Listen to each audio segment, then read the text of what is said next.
In the golden era of bodybuilding, amid the glitter of magazine covers and the hopeful promises of supplement ads, Mike Mentzer offered a voice of clarity and realism.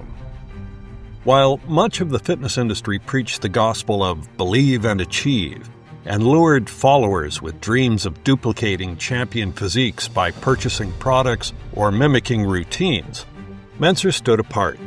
He offered something far more valuable than hype: truth. His views on genetics were a wake-up call for aspiring bodybuilders, a reality check that, if taken seriously, could protect individuals from years of delusion and eventual disillusionment. Genetics as the ultimate limiter. Mentzer never hesitated to say what most in the industry wouldn't dare admit. Not everyone has the genetic makeup to become a bodybuilding champion. As he bluntly put it, I'm quite aware that very few people can develop large muscular mass, and that even who have the inclination to be a professional or competitive bodybuilder. But for those of you who do want to go on and develop mass, genetics will ultimately limit such growth. In direct opposition to the hard work beats talent mantra, Mentzer reminded us that the raw material you begin with, your inherited biological blueprint, sets the ceiling for your potential. Muscle fiber is what makes muscles grow. Everyone has a different fiber count, and some people have much more than others. It cannot be changed no matter how much protein and effort you pour into it. This wasn't a defeatist attitude, it was an honest one. He had seen countless aspiring bodybuilders sacrifice nearly everything in the pursuit of a dream that biology simply wouldn't permit. In most cases, this is a real tragedy because most of them don't have the genetic makeup to become Mr. Anything. Genetics determine response. Mentzer didn't stop at outlining the importance of genetic limits. He underscored how genetics govern your response to training itself. The bodybuilding industry, he noted, thrives by convincing everyone that progress is just a matter of effort and product purchases. But the cold reality is far different.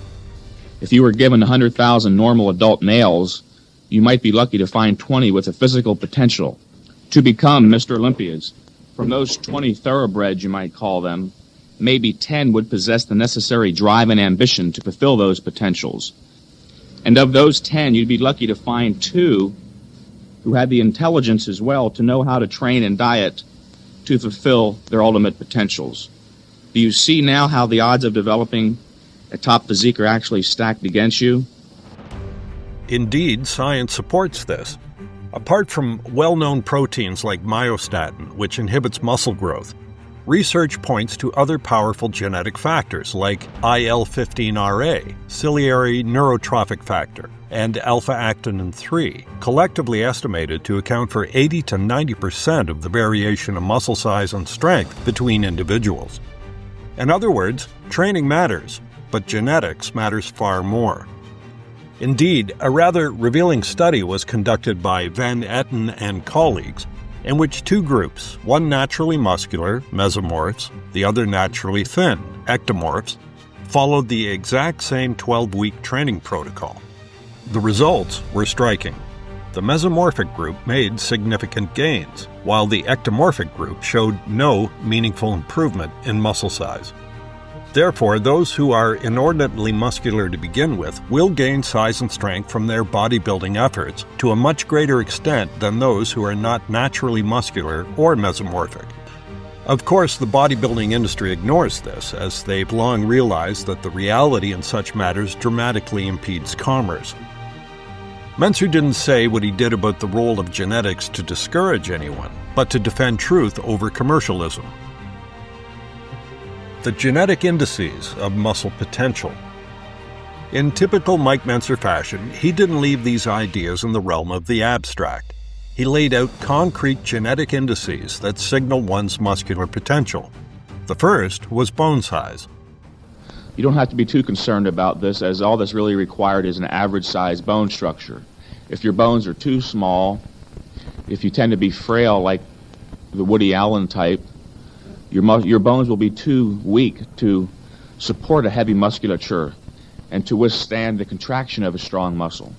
If, however, your bones are too big, you may have the capacity to hold more muscle, but you won't have the requisite beauty that is the hallmark of a bodybuilder's physique. Next was muscle length, which influences how thick a muscle can become. The longer a muscle is, the thicker it can become. If a muscle is only 1 inch long, it's never going to get more than 1 inch thick. Its width will never exceed its length, in other words. 2 inches long, 2 inches thick. What is important is how long the muscle is in comparison to the bone on which it resides. Does your bicep extend the full length of your upper arm bone like Larry Scott's does? I'm sure you all recall the famous photo or pose of Larry Scott with his right arm extended. It seems as though his bicep goes right into his forearm. It is that great length of his bicep which allowed it to become so massive. Franco is a good example, on the other hand, of a short bicep. You notice the gap at the end of Franco's bicep. Well, Franco's biceps were always difficult for him to develop also. So here you have two extremes. Larry Scott, on the one hand, with his very long bicep, which came to be his best developed body part, and Franco Columbu, on the other hand, who inherited a short, knotty-looking bicep and therefore was never able to quite develop to the same degree Larry's did. Muscle fiber density, how many muscle fibers you have per square inch, was another crucial but largely invisible trait. The more muscle fibers you have per square inch, obviously, the more potential for mass development you have. This is not tangible, and the only way you could really discover or find out accurately what your fiber density is would be to do a muscle biopsy. And that's not a very pleasurable procedure, so I'd recommend against it. And finally, metabolism. There are those people who are just born with a metabolism that seems to gear itself towards the rapid development of muscle tissue. And there isn't a whole lot you can do to change that. Mentzer emphasized that while some variables can be influenced, such as metabolic rate, the degree to which they can be altered is small. In my book called The Heavy Duty Journal, I talk about metabolic momentum, where your metabolism can be primed for a little bit faster muscle growth and fat, the burning of fat. But again, this is something that can only be tampered with within a very limited range, so don't worry so much about that. Motivation within the limits. To be clear, Mentzer did not believe that understanding genetics should lead to apathy or self-pity.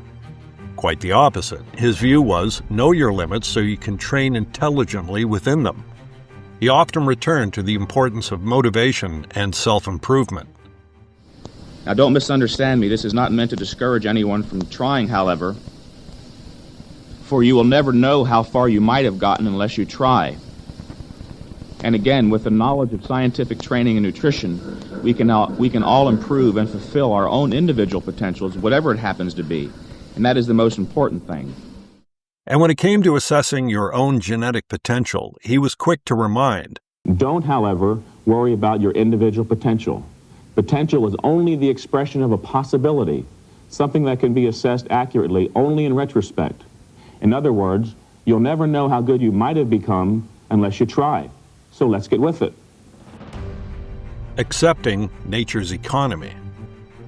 Above all, Mentzer believed in working with what nature gave you, not fighting reality.